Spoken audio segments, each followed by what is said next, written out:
Hello दोस्तों, आज हम बात करेंगे 10 ऐसे महापर्व के बारे में जो पूरे भारतवासियों के लिए महत्वपूर्ण है और पूरे हिंदुस्तान में इन पर्वों को शान से मनाया जाता है। नंबर 10 में है मकर संक्रांति।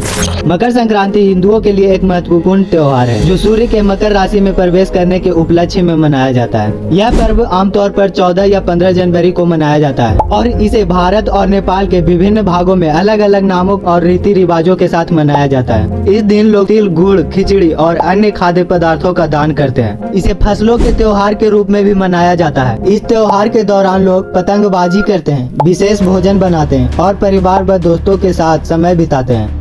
नंबर 9 पर है गणेश चतुर्थी। गणेश चतुर्थी जो भगवान गणेश के जन्म का प्रतीक है। इस दिन भगवान शिव और देवी पार्वती के पुत्र गणेश जी की पूजा की जाती है, जिन्हें विघ्न हर्ता और बुद्धि के देवता के रूप में पूजा जाता है। यह त्योहार भादो मास के शुक्ल पक्ष की तिथि को मनाया जाता है, जो आमतौर पर अगस्त या सितंबर महीने में आती है। भक्त गणेश जी की मूर्ति को घर या पंडालों में स्थापित करते हैं और 10 दिनों तक उनकी पूजा अर्चना करते हैं। त्योहार के अंतिम दिन अनंत चतुर्दशी को गणेश मूर्ति का विसर्जन किया जाता है, जिसे गणेश विसर्जन कहा जाता है। इस प्रक्रिया में मूर्ति को नदी, तालाब या समुद्र में विसर्जन करते हैं, जिसका अर्थ है कि गणेश जी अपने घर कैलाश पर्वत वापस जा रहे हैं। इससे घर में सुख समृद्धि आती है और विघ्नों का नाश होता है। गणेश चतुर्थी के दिन भक्त विशेष प्रकार के मिठाई जैसे कि मोदक और लड्डू बनाते हैं, जो गणेश जी को अत्यंत प्रिय हैं और उन्हें प्रसाद के रूप में चढ़ाते हैं। अब नंबर 8 में है कृष्ण जन्माष्टमी।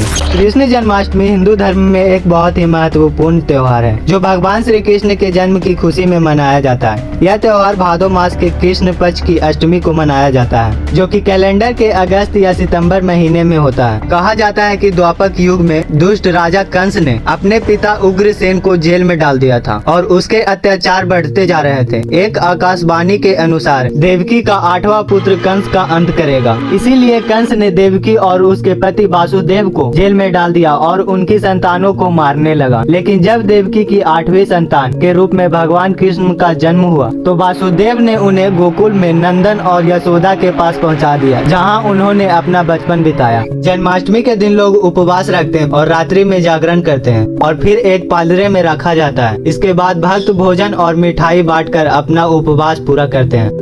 नंबर 7 में है महाशिवरात्रि। महाशिवरात्रि हिंदू धर्म में एक बहुत ही पवित्र और महत्वपूर्ण त्योहार है। यह फागुन मास के कृष्ण पक्ष की चतुर्दशी को मनाया जाता है, जो कि भगवान शिव के विवाह की तिथि के रूप में भी प्रसिद्ध है। इस दिन भक्त भगवान शिव की आराधना करते हैं और उनके जीवन में आध्यात्मिक उन्नति की शांति की कामना करते हैं। इस दिन शिव मंदिरों में विशेष प्रार्थना और अनुष्ठान किए जाते हैं और कई भक्त पूरी रात जागरण करते हैं। महाशिवरात्रि के दिन भक्त शिवलिंग का अभिषेक बेलपत्र, धतूरा, दूध, दही, शर्करा आदि से करते हैं। नंबर 6 में है रक्षाबंधन। रक्षाबंधन जो भाई बहन के प्रेम और सुरक्षा के बंधन को मानता है। इसे श्रावण की पूर्णिमा को मनाया जाता है। इस दिन भाई अपने बहनों को उपहार देते हैं और उनकी रक्षा का वचन देते हैं। रक्षाबंधन मनाने की विधि में बहनें भाइयों के माथे पर कुमकुम, रोली और अक्षत से तिलक करती है। इसके बाद भाई की दाईं कलाई पर रेशम की डोरी से बनी राखी बांधती है और मिठाई से भाई का मुंह मीठा करती है। रक्षाबंधन का त्योहार विभिन्न पौराणिक कथाओं से जुड़ा है, जैसे कि देवराज इंद्र की पत्नी द्वारा उन्हें रक्षा सूत्र बांधना,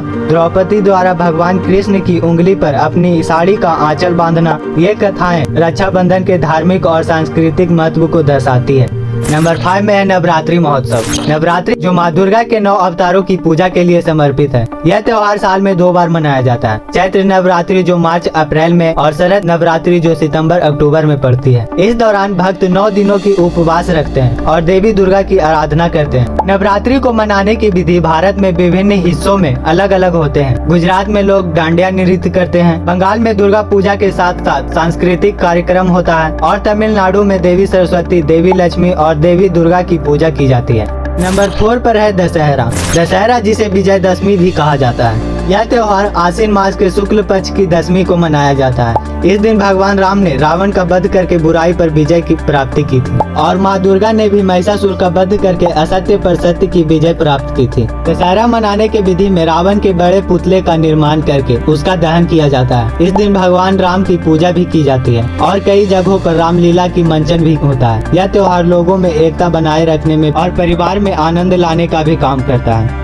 नंबर 3 में आता है होली। होली हिंदू धर्म में बसंत ऋतु के आगमन और सर्दी के अंत का प्रतीक है। यह त्योहार फागुन मास की पूर्णिमा के दिन मनाया जाता है और इसे रंगों का त्योहार भी कहा जाता है। होली बुराई पर अच्छाई की जीत, एकता, प्यार और खुशियों का प्रतीक है। होली का त्योहार 2 दिन मनाया जाता है। पहले दिन होलिका दहन होता है, जिसमें लोग अग्नि के बुराई का प्रतीक होलिका का पुतला जलाते हैं, और दूसरे दिन होली होती है, जिसमें लोग एक दूसरे पर रंग लगाते हैं और उत्सव मनाते हैं। होली के दिन लोग विभिन्न प्रकार के पकवान बनाते हैं और एक दूसरे के साथ खुशियाँ बांटते हैं। यह त्योहार समाज में ऊंच नीच और अमीरी गरीबी के भेदभाव को मिटाकर सभी को एक साथ लाता है। नंबर 2 में है दीपावली। दीपावली जिसे दिवाली भी कहा जाता है, हिंदुओं के लिए बहुत महत्वपूर्ण त्योहार है। यह त्योहार अंधकार पर प्रकाश, बुराई पर अच्छाई और अज्ञानता पर ज्ञान की जीत का प्रतीक माना जाता है। इसे भगवान राम की लंका पर विजय और उनकी अयोध्या वापसी के उपलक्ष्य में मनाया जाता है। इस दिन लोग अपने घर को दिए और रोशनी से सजाते हैं, नए कपड़े पहनते हैं, मिठाई बांटते हैं और पटाखे जलाते हैं। देवी लक्ष्मी और गणेश जी की पूजा भी की जाती है, जिससे धन और समृद्धि की कामना की जाती है। यह त्योहार नई शुरुआत, उम्मीद और खुशियों के प्रतीक है। और अब आता है नंबर 1 पे छठ पूजा। छठ पूजा हिंदू धर्म में एक महत्वपूर्ण पर्व है, जो मुख्य रूप से भारत के बिहार, झारखंड, उत्तर प्रदेश और नेपाल के कुछ हिस्सों में मनाया जाता है। यह पर्व सूर्य देवता और उनकी बहन छठी मैया की पूजा के लिए समर्पित। छठ पूजा कार्तिक मास के शुक्ल पक्ष की षष्ठी तिथि को मनाई जाती है, जो दीपावली के छठे दिन होता है। इस पर्व की प्रक्रिया 4 दिनों तक चलती है, जिसमें नहाय खाए, खरना, संध्या अर्घ और उषा अर्घ शामिल है। छठ पूजा के प्रसाद में ठेकुआ एक मुख्य व्यंजक होता है, जिसे पवित्रता और श्रद्धा के साथ बनाया जाता है और बांटा जाता है। यह वीडियो आपको कैसा लगा कमेंट में जरूर बताएं और एक सब्सक्राइब और लाइक जरूर करें। मिलते हैं हम अगले वीडियो में, तब तक के लिए धन्यवाद।